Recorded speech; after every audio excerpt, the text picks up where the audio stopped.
नमस्कार दोस्तों, सोचिए आप किसी मंदिर में जाते हैं तो हमें भगवान शिव वहां ध्यान मुद्रा में बैठे दिखाई देते हैं, या फिर आप किसी और मंदिर में जाते हैं तो हनुमान जी वहां अपनी मुद्रा में बैठे हुए दिखाई देते हैं। लेकिन भगवान कृष्ण का एक ऐसा रूप है जो सदियों से हर घर में एक ही मुद्रा या स्थिति में है, जिससे हम लोग प्यार से लड्डू गोपाल कहते हैं। क्या आपने कभी सोचा है कि दुनिया के सबसे बड़ा मूर्तिकार भी इस मुद्रा को क्यों बदल नहीं पाया है? क्या इसके पीछे कोई वास्तु शास्त्र है या कोई रहस्यमय घटना?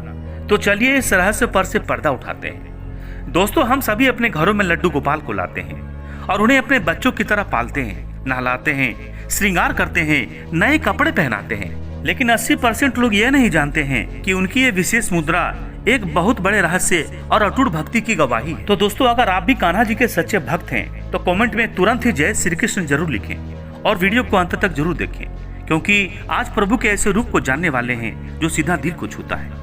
यह अद्भुत रहस्य शुरू होता है 16वीं शताब्दी में, जहां व्रज की पवित्र भूमि पर महाप्रभु वल्लभाचार्य जी के परम भक्त, जिनका नाम था कुंभन दास।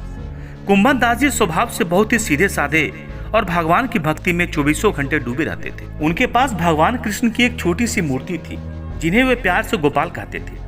कुंभन दास जी के लिए मूर्ति नहीं थी, बल्कि उनके लिए साक्षात भगवान थे।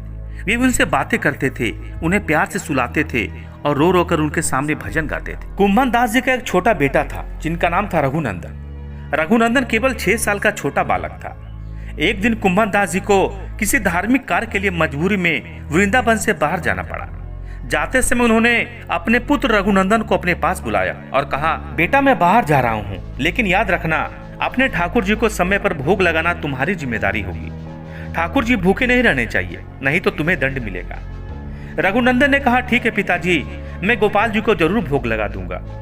रघुनंदन छोटा बालक था, वह शास्त्रों के नियम को नहीं जानता था कि कैसे भगवान को भोग लगाते हैं। उस बालक ने सोचा, जैसे पिताजी रोज थाली में लेकर भगवान के सामने रखते हैं और प्रार्थना करते हैं कि भोग लगा लो, और भगवान आकर खाना खा लेते हैं, वैसे ही आज भी करना है। जब दोपहर हुई तब रघुनंदन ने थाली में ताजे और रसीले लड्डू लाकर गोपाल के आगे सजा कर रख दिया और हाथ जोड़कर वहां सामने बैठ गया और कहने लगा, लीजिए भोग लगा लीजिए। रघुनंदन वहीं बैठकर इंतजार करने लगा। बैठे बैठे आधा घंटा हो गया, लेकिन गोपाल की मूर्ति तक नहीं हिली। अब रघुनंदन को पिताजी का डर सताने लगा। उसको लगा कि शायद उससे कोई गलती हो गई है, इसलिए भगवान नाराज हो गए हैं और खाना नहीं खा रहे हैं। यह कहकर वह जोर जोर से रोने लगा। उस अबोध बालक का निश्चल और सच्चा पुकार सीधा बैकुंठ लोक तक गूंज उठा। भगवान से अपने भक्त का रोना बर्दाश्त नहीं हुआ और तभी एक चमत्कार हुआ। पत्थर की मूर्ति में अचानक जान आ गई। साक्षात कन्हैया बाल रूप में रघुनंदन के सामने आ गए। वे घुटनों के बल मुस्कुराते हुए थाली के पास आ गए। उन्होंने अपने नन्हे हाथों से लड्डू उठाया और मजे से अबोध बालक की तरह खाने लगे। रघुनंदन यह देखकर मुस्कुराने लगा। भगवान ने पूरी थाली खत्म कर दी। उधर जब कुंभन दास जी वापस घर आए तो उन्होंने थाली खाली देखी। तब उन्होंने अपने पुत्र रघुनंदन जी से पूछा कि प्रसाद कहाँ है। रघुनंदन ने बड़े मासूमियत से कहा, पिताजी वो तो गोपाल जी खा गए। उनको लगा मेरा बेटा झूठ बोल रहा है, वह खुद ही खा गया होगा। अगले दिन सच का पता लगाने के लिए कुंभन दास जी ने बाहर जाने का नाटक किया, लेकिन वे घर के पीछे की खिड़की से छुपकर सब देखने लगे। रघुनंदन ने फिर से लड्डू की थाली गोपाल के सामने रख दी और कहा, खा लो, भोग लगा लो।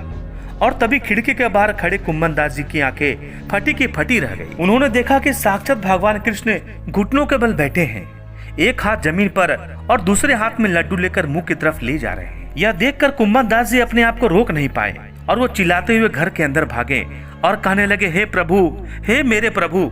जैसे ही कुंभन दास जी अचानक अंदर आए, भगवान कृष्ण सकपका गए और उसी अवस्था में मूर्ति के रूप में बदल गए। एक हाथ में आधा खाया हुआ लड्डू और दूसरा हाथ जमीन पर, जैसे कोई बच्चा लड्डू लेकर घुटने के बल चलता है।